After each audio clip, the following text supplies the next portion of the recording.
kama hamuoni kwa feminism imeleta haya yote, je, kuna sheria ya mwanamke ya kudanganya ya kudanganya kuwa ya mwanamke ambaye anadanganya mimba sio yake, mimba ya mwanaume na akahudumiwa, alafu akamaliza akaambiwa alipe, hicho kitu hakipo. Mwanamke alipi na anaachwa. Kwa nini feminism imetuletea jambo kama hilo?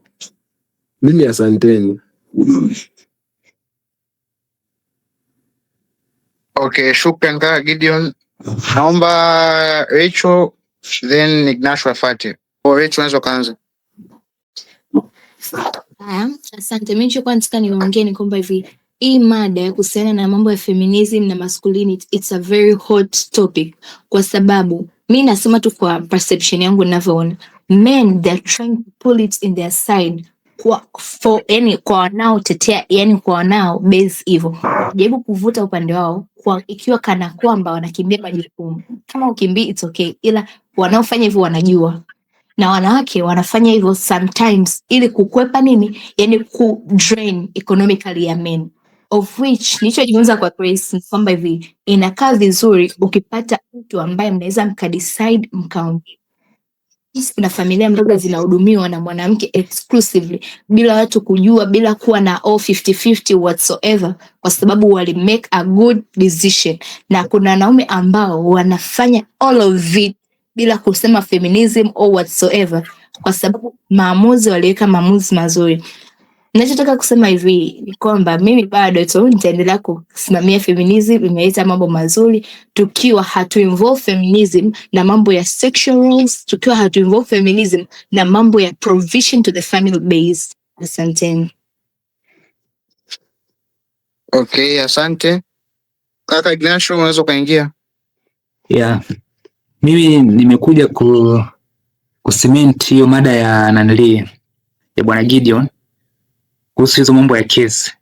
Swali langu lipo hapa hivi kwamba the moment mwanamke akipeleka kesi yake kuhusu mwanaume, mahakama ina haja kuuliza ni kuweka mtu ndani.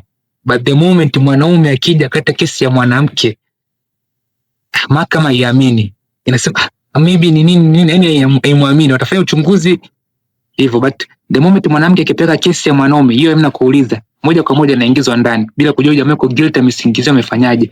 But the moment mwanaume akishapeleka kesi ya mwanaume, mahakama yenyewe kwanza inashughulikia hivi mwanamke aingizwe ndani, hapo nakuta. So swali tu liko hapo vije hapo kwenye kufanya maamuzi ya mahakama hapo vije, tunaona kama vile inapendelea sana upande mmoja kuliko upande mwingine. So hapo hebu collaborate, ndio maana hicho kitu chokuwa anachiongelea Bwana Gideon kuhusu kwenye upande wa mahakama. The moment mwanamke anapeleka kesi yake nachukuliwa, mwanaume akipeleka nachukuliwa hivi. Kwa hapo inakuaje? Ni hilo tu. Okay, shukran. Naomba Salum mwingie.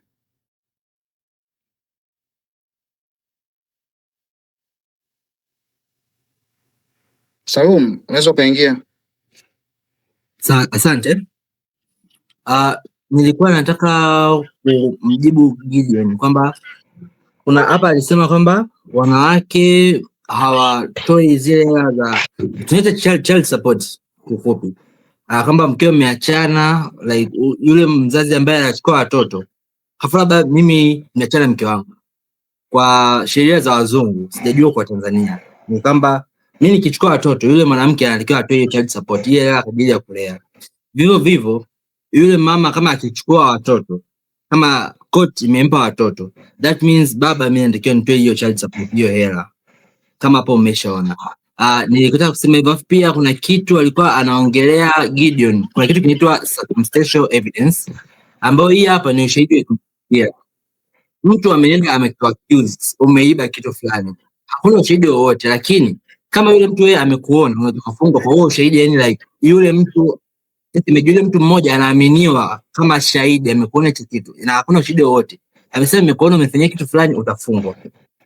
Simeshaelewa mpaka labda yeye akija kupingua au ma prosecutors wakipata maneno ambayo kidogo yamepishana, wakaona kama ushahidi sio strong, ndio inaweza ikamfanya hiyo kitu ikatoka. Kwa hiyo like Gideon unavo rely kwamba ni it's unfair, ni kutaka kidogo nikupe insights pia. Lakini pia dada Rachel, mi nisiwe muongo, sijapenda sana nani yako kwa sababu yani wewe umebase sana like I'm a girl so I'm more privileged. Cha msingi kwa mimi ninavyoona, kwa maoni yangu mimi, wote tupo pamoja, si ndio? Tutoe hela sawa. Kama mimi kama mimi mwanaume nikiamua kutoa zaidi it's sawa, lakini pia kama Grace alivyosema kwamba ni maamuzi ya watu wote, kwamba mimi na wewe tutaamua tufanye 1 2 3, lakini usiwe na ile mentality like kwamba mimi kwa vile ni msichana more privileged nitafanya kitu ninachotaka mimi. Kwa nini wewe umetaka feminism uwe equal, contribute equally? Mume wako akitaka awe more masculine atakwambia bwana 1 2 3 fanya hivi, lakini ile tu ya kujiona I'm more privileged zaidi kwa sababu mimi labda ni mdada na nini, hiyo mentality sio, na sidhani kama itakupeleka sehemu nzuri.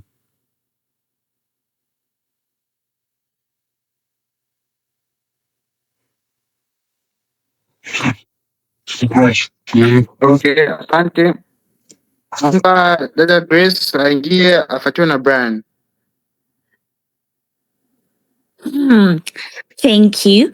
I think ni hii point yangu inaenda kwa Salum together with Gideon. Jamani, sizungumzie swala zima la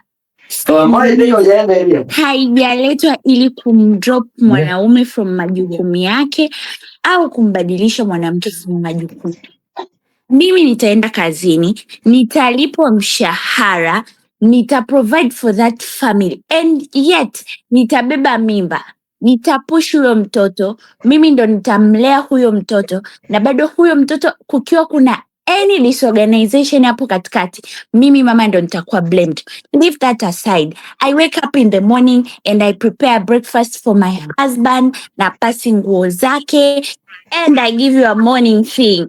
Naenda kazini, narudi, ukute chakula kiko mezani, kimeandaliwa vizuri, haujui the pain ambayo nimepitia huko kazini, the frustration. Wewe unachotaka ukifika nyumbani ukute chakula. Meaning kwamba feminism haujanifanya mimi ni drop from majukumu yangu. Hapa mimi nazungumzia mimi Grace. Mimi hapa na sauti zangu kana kwamba yes, I'm given a chance to go to school and I'll be a doctor someday and I'll be married someday, but that won't change au haitani drop mimi from majukumu yangu kama mwanamke. Then wanaume tusitumie hii feminism kama kisingizio cha nyinyi kutokuwa providers kwenye family. Mwanamke tunaenda hadi jeshini, lakini tunaenda jeshini tumebeba mimba zetu. Tunaenda jeshini lakini tunarudi nyumbani tunapika. Sasa hivi wewe mwanaume unioe afu nikwambia I can't cook because I'm going to work, utanielewa kweli? You will never understand me. Kwa mwanaume mwache sasa, mwache kutumia hii feminism kama excuse. Tufanye kazi, wanaume wafanye kazi, wanawake wafanye kazi. Mambo ya provision tukutane katikati, lakini mimi ninachoona kinapendeza ni mwanaume akiprovide, it's giving it. Another thing ni kuhusiana na hizi cases mnazoziongelea hapa. Nasikia mnataja case. Which type of cases are you talking about? You all remember the case ya yule dada ambaye alikuwa raped na foreman for more than 16 hours. Ile kesi ilishia wapi?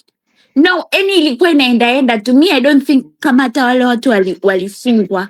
Tumetoka kwenye pata huko, mtoto anakuwa raped sijui na mjomba, anakuwa raped sijui na nani, wanasema tunamalizia haya mambo kifamilia. Amna cases za rape zinazopelekwa popote.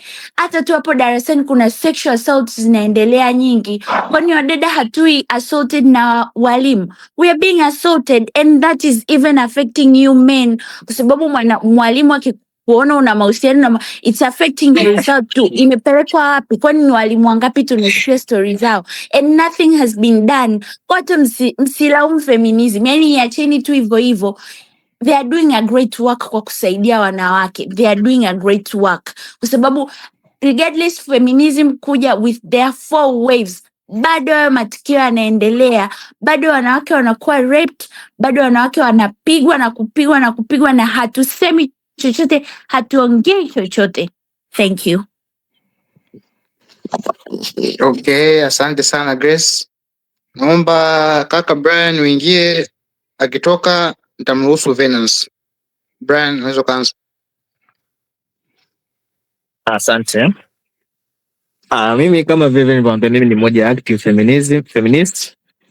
Kwa hiyo siko mbali sana na Derrick Salum pamoja na Grace, lakini kwanza naanza kujibu baadhi ya maswali. Kuna nahisi ni nani Gideon aliongea mambo ya mimba, kwamba mwanamke anaweza kuzingizia mimba kwa sasa, ikaenda mahakamani, bado ukalea ukailipia.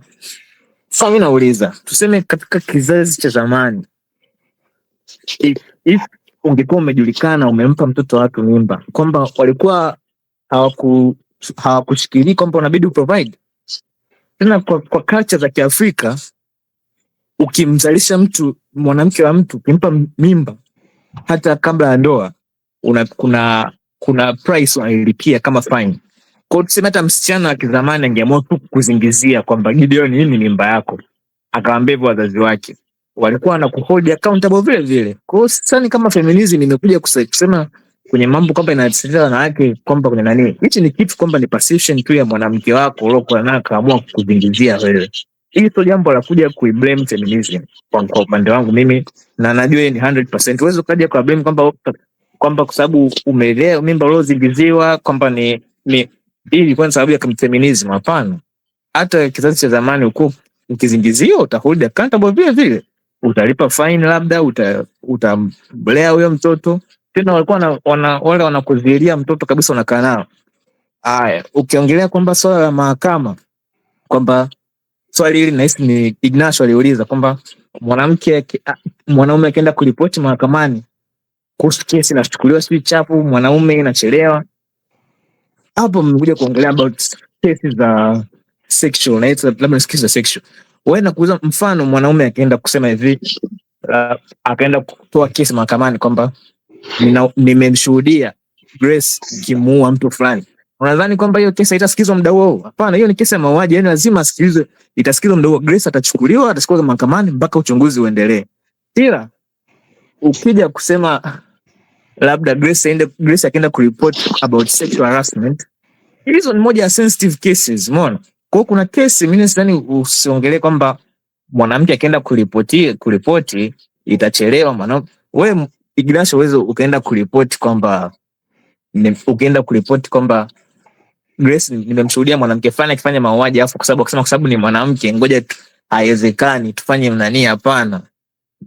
Yani hivyo vitu hachipo kitu kama hicho. Na yani hiyo kitu moja kuileta hapo ni kwamba ni umekuja kuiletisha na issue aliyoongelea mara kwanza wa Rais Gideon ya kwamba sijui kesi ya mwanamke, sijui huyo jamaa akafungwa miaka 2 na nini. Hapana, yani kwenye hizo kesi za sexual harassment, mambo ya raping nini, tunajua hiyo ni more about masculinity na hisi, kwa sababu wanawake wengi wanachukuliwa, mtu anachukua advantage kwa sababu you are strong, we are strong in terms of gender. Ukiangalia masculinity kwamba sisi tuna nguvu, hiyo ni walisia, yani kwamba our physique, hiyo vitu vingine kazi hatuwezi kudeny. Hapo mtu anaweza kudeny, ndo labda ka misinterpretation na feminism. Kwa hiyo unakuta wewe mwanamke akaenda kuripoti kwamba I was sexual harassed by mtu fulani, hiyo ni moja ya sensitive cases ambapo mtu anabidi uwe hold accountable. Hata mwanaume ukienda kuripoti kwamba nilikuwa sexual harassed, watamshikilia huyo mtu. Hawezi akasema kwa sababu mwanamke hawezi kuharass wewe. Hiyo hapana. Hiyo nakataa. Na ushahidi tunao pia, tumeona baadhi ya watu wakiripoti hivyo vitu